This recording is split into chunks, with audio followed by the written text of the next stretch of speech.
In conclusion, I would like to say a word in regard to employment with which I have been dealing so far. According to the figures supplied, the number of displaced persons from Bangladesh employed through employment exchange is only 37,000.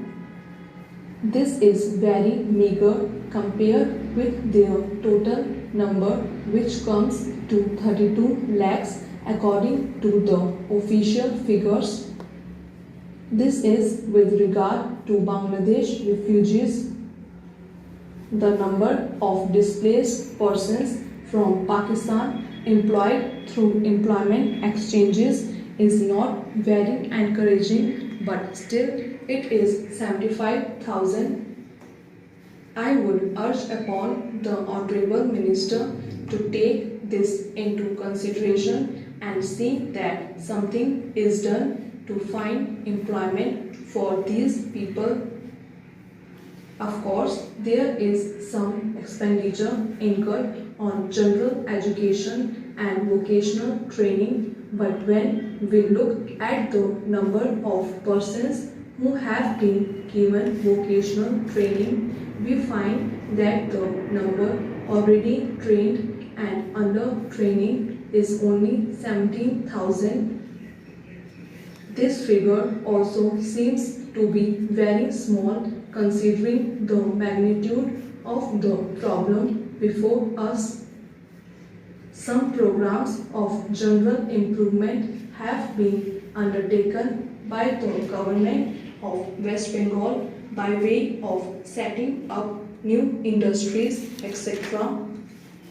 These programs should be looked into and put into operation with a view to giving more employment to these displaced persons.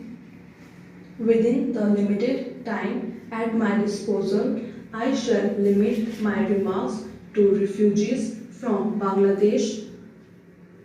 The first thing which strikes one as one looks at the various brochures and publications that have been given to us is the amount of contradiction one has to battle against. The first contradiction is in regard to the number of persons government think they have rehabilitated in West Bengal. Granting that it is difficult to make a final assessment of the number of refugees who have come from Bangladesh, it is still true to say that at least there should be some sort of parity between what the Union Ministry says and what the West Bengal Rehabilitation Ministry says. Only a few days ago, the West Bengal Minister of Rehabilitation said that there are 22 lakhs of refugees who have to be rehabilitated, but the central government's figure are 31 lakhs. Unless the government know the number of people they have to budget for, it is rather bewildering to know how they mean to plan in bringing about their rehabilitation. As a matter of fact, many other sources believe that the figure is far higher, but in any case, there should be some parity and some idea as to the extent to the rehabilitation problem which still remains before the people of West Bengal. The other contradiction is this.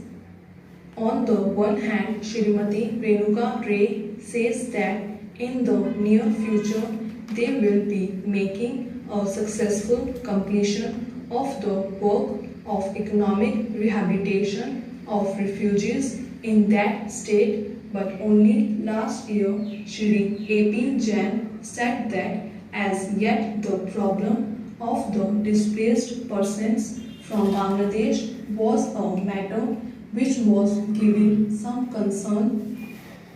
I really do not understand why, in spite of Shri A.P. Jain recognizing that the problem is still quite serious, Shrimati Renuka Ray should have made such a statement.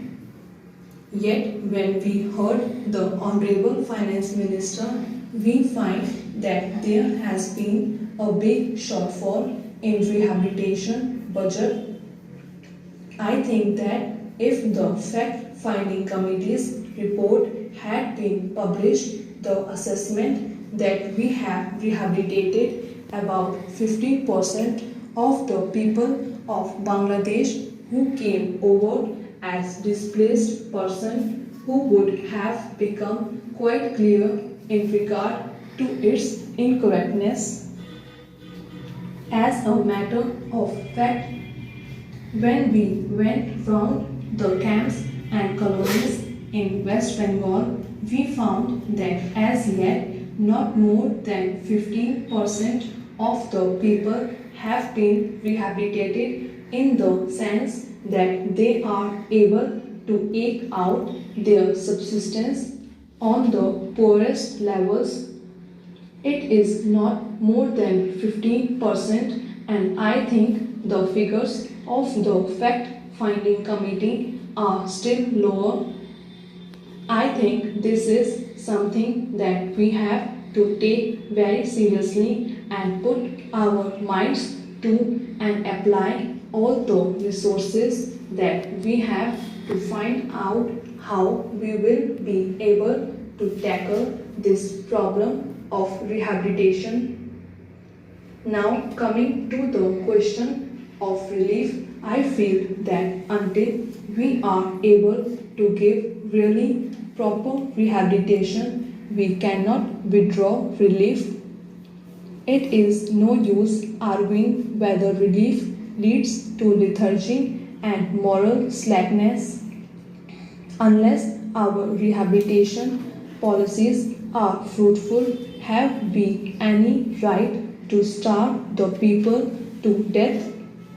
As a matter of fact, Shri A.P. Jain may know that in West Bengal, the incidence of tuberculosis amongst the refugee population is very high. Only a small percentage of them is catered for by the medical relief given by the Directorate of Rehabilitation. If I am to tell you the tragic fate of the refugees in West Bengal, I would refer you to a report which appeared in February 1954